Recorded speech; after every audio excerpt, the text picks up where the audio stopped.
What's up, you guys? It's Sarah at carnivore.yogi on Instagram. Thank you so much for coming back to my YouTube channel and clicking on today's video. In this video, this is part one of a two-part series. I'm going to talk about all the ways in which I was wrong about electrolytes and tell you how I figured that out. I've been on the carnivore diet for 2 years now, and those of you who've been on this journey with me, you know that I am not afraid to, well, it does get a little bit nerve-wracking, I'm not even gonna lie, when I figure out I'm wrong about something. But when I figure out I'm wrong about something, I'm gonna make a video. I'm gonna let you guys know. And I actually have like 3 other videos about my electrolyte routine. I'm gonna go back after I post this video and link this video I'm recording right now in the description and in the pinned comments on each of those videos. I debated about taking those down, but I was like, you know, I wanna show my evolution, I wanna show my journey, and hopefully people will see that pinned comment and know that this is where I'm at right now. And if I change my mind about this, then I'll do another video and do a pinned comment under this video, but hopefully that's not gonna happen. But my point is that I really wanna continue to be forthcoming with you guys. When I figure out something that's not working, I'll let you know. On that note, y'all know I am not a doctor, nutritionist, expert, any of that stuff. I am sharing my journey as it unfolds. Again, about 2 years in here on the carnivore diet. I am following a high-fat carnivore diet. I am working on a day of eating video for you guys. Hopefully, I will get that to you next week. So stay tuned for that. Okay, so here we go with the electrolytes. First of all, I want to mention that a lot of this is coming from Nutrition with Judy, the live stream that her and I did last week, as well as my hair minerals test. I'm going to recommend you guys with your electrolytes because it's so confusing that you get a hair minerals test that you know where you're at. So it's going to tell you a picture of the last 90 days of what is actually going on in your body in regards to your minerals, your sodium, potassium, magnesium, calcium. There are other minerals involved, but I'm really gonna recommend people go ahead and get that tested. Now, Nutrition with Judy is actually offering a discount, a $10 discount on the hair mineral test. You can get it done through her. She'll give you a detailed analysis if you use my code Carnivore Yogi. Now, for any reason that code doesn't work when you run your order through, put it in the notes of the order. I want to use the code, and she'll actually refund you that money. So I totally believe in her. She is helping me tremendously with my electrolytes, with these issues. I'm going to tell you in this video where I've gone on this journey with electrolytes and why I think it's so confusing and why I think it's so important. So important, number one, let me talk about that. If your electrolytes are off, it can cause severe dehydration. It can really put a lot of strain on your kidneys. It can also mess with your thyroid. So I think that's a little bit of what's going on with my thyroid, is this electrolyte issue, and stress and cortisol. That's a whole separate video. But you know, if you're not careful with your electrolytes, I think it is gonna cause issues in your body, and it may not show up right away. I've been doing this for 2 years, and I know for the last 2 years I've been screwing up in this department. I'm working very intensely with Judy right now. She also, in that video, did a symptom burden analysis. So I'm checking in regularly with her. I'm not gonna give my new electrolyte routine. I'll give you some general things about it, but I'm not gonna give you the full routine because I don't want people going out and copying me. It is so individual. And Judy and I, it's a moving target. I'm checking in with her on a very regular basis to make sure that what we're doing is working. So, okay, let's talk about my electrolyte journey a little bit here. So when I started the carnivore diet almost 2 years ago, the only thing I did was add salt, and I added a lot of salt because that is what I heard. Salt, salt, salt, put salt in your water, put salt on your food, and I was definitely way overdoing that salt. So what did that look like for me? I would get random swelling. I'll pop up a photo. This is my infamous face swelling photo because it just doesn't even look like me. And I didn't gain a bunch of body weight on the scale. It was just swelling in my face. It would happen in my legs. And that was from all the salt, and it would just kind of come and go. And I wasn't supplementing any potassium at all. I also really wasn't drinking a lot of bone broth or meat broth at all, which is a really good source of potassium, natural potassium. But I just would have a lot of swelling. I was also having a lot of excess urination, and that urination would wake me up at night. So that was year one, and it was getting really bad. And actually it was causing dehydration. I think the oversalting was causing dehydration with me. And so when I went to get my GFR checked, which is your kidney function, my GFR was like at a 60, and that absolutely terrified me. Let's not even talk about the fact that I shared that blood work and didn't even catch that, and then I got a bunch of vegan trolls that were like telling me my kidneys were gonna explode and I was gonna be on dialysis, and they hoped that Sean Baker came to visit me in dialysis. Well, thank you so much for your love and concern. Anyway, when I switched to a high-fat carnivore diet, because I met Stephanie Keto Person, I will also link her information below. She and I are still really close friends. We talk every single day. She also helps me a lot with my diet and along on this journey. She knows everything I'm doing with Judy. We're cool. So I met Stephanie and she was like, this is a sign of potassium deficiency and severe dehydration.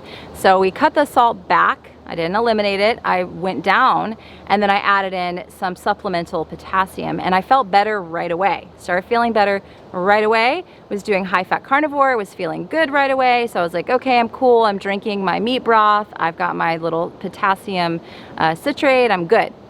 Well, then the pandemic hit, and the thing about electrolytes and minerals in your body is that stress absolutely affects those minerals. And one thing I learned about myself on this hair mineral test is that I am a fast metabolizer, which is of minerals, vitamins, nutrients, which is only about 20% of people. Judy did a great job of explaining this, so I am going to recommend you go back and watch that video with Judy and I. But I'm a fast metabolizer of minerals, and so if you're a fast metabolizer, you're going to have a tendency to, in times of stress, have very high sodium and high potassium and low magnesium and calcium. So that doesn't mean go supplement with a bunch of magnesium and calcium and stop doing your salt and no. What that means is you need to work on your stress, you need to work on your adrenals, you need to work on your gut health. So next week I'm going to talk about gut health, because if your gut wall is not sealed, whatever minerals and stuff you're ingesting is not gonna hold. If you're a fast metabolizer, again, you can really find this out through that hair mineral test, which I'll link below, then you're gonna have a tendency to have low sodium and low potassium. So the confusing thing is you don't really know, unless you have this test, what kind of metabolizer you are. And this, as I think I mentioned before, the symptoms of low electrolytes are extremely similar to having too much electrolytes. So I know, guys, I'm not trying to be disheartening or confusing. I'm just really trying to explain my journey and where I'm at right now, and what I'm not going to tell you exactly what I'm doing. I am going to tell you I'm not supplementing the way that I was. I've actually taken the potassium totally out. I don't think it's necessary. I'm super against the electrolyte drops and the electrolyte drinks and all that stuff. I think they can cause a lot more harm than good, especially since potassium is toxic. Now, I think small amounts are fine, right? And use potassium citrate because it's the least toxic. But do you guys know what they inject into people's veins for lethal injection? Potassium. So you got to be careful with it. I'm not playing around here with you guys. You got to be careful with the potassium. Don't just go squirting all those things in your drinks. Don't just go stirring all that stuff in your drinks. I just think it's dangerous. Honestly, that's just where I'm at, from what I'm seeing, from where I'm sitting, from talking to thousands and thousands of people at this point who are having electrolyte imbalance, and from having my own issues with electrolyte imbalance. So adrenals are definitely going to influence your electrolytes, and it's, again, I think going to depend largely on if you're a fast metabolizer or you're a slow metabolizer. Fast metabolizer, and this is just my understanding, not medical advice, fast metabolizers, again, like me, are going to, their bodies, their adrenals are going to produce more sodium, potassium under times of stress. So, and they're going to lose their magnesium and calcium.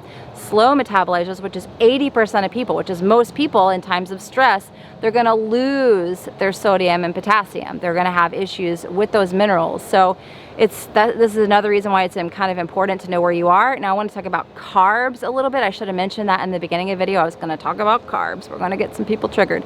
Don't want to do that. But here's the thing with carbs. There's this thing, and there's some truth to it, that a carbohydrate allows you to hold on to more water, more hydration.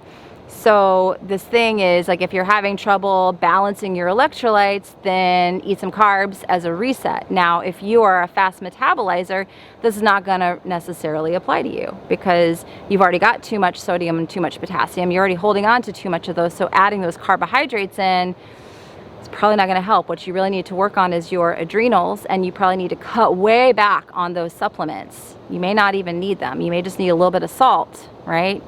Probably don't need all the extra potassium, right? You definitely want some magnesium. Calcium's a different topic. I think you should get your calcium from things like fish bones, sardines. I think you should still look for food sources of calcium. Probably don't use supplemental calcium. That's just my personal opinion. That's just my personal opinion. I know I've talked with Morley Root Cause Protocol, and he does recommend doing some calcium lactate as a supplement, but right now what I'm doing is working with Judy. I've given her 60 days, you know, and it'll probably go on beyond that, but I've told her for 60 days I'm not going to add in extra supplements. I'm not going to try different protocols. I'm just going to do what she tells me to do. We're working with my electrolytes. We're also working on gut health, and we also have some glandulars in there for my adrenals. Now, this is from that symptom burden assessment she did with me. You can watch that video from last week. I'll link it below. But this is a highly individualized program. So I don't want to sit here and say, well, just cut your salt way back, cut your potassium way back, and that's going to be the solution for you. It's going to make you feel better. I don't know, to be honest with you. I really think you should go get the testing done. So I hope that this was helpful and not overly confusing. I try to be as clear as possible. And again, as soon as this is published, I'll go back to those other videos where I talk about electrolytes and supplements and what I'm doing, because it's not valid anymore. But I'm keeping it up there to share the journey, to share where I'm at. I am still drinking meat broth to help get that natural potassium in, but I am no longer supplementing with the potassium citrate because it was super, super high on my hair minerals test, so I don't need it. I'm also working on reducing my stress, and again, getting my adrenals to calm down using those glandulars that Nutrition with Judy has me doing, private protocol that she's done based on my personal assessment. It took me about 2 hours to fill out that symptom burden assessment. I'll actually link that test below too if that's something you're interested in getting. It's very thorough. It's not just guessing and here's some pills for you. That's not it at all. It's very highly individual. And so I think it can be helpful for you if you're struggling. You know, what's going on with me? Do I have electrolyte imbalance? Do I have adrenal issues? Do I have bad gut health? Do I have all of the above? So next week I'm going to talk about gut health more in depth, because I've definitely been wrong about gut health. I'm changing my mind, so I will do a full video about it. That will come out a week from today. So make sure you are subscribed to the channel. I'm also working on that what I eat in a day video. Hopefully get that out for you guys next week as well. But thank you so much for supporting me, supporting the channel, and I hope that you have an awesome rest of your day. I will talk with you soon. Thanks, and bye guys.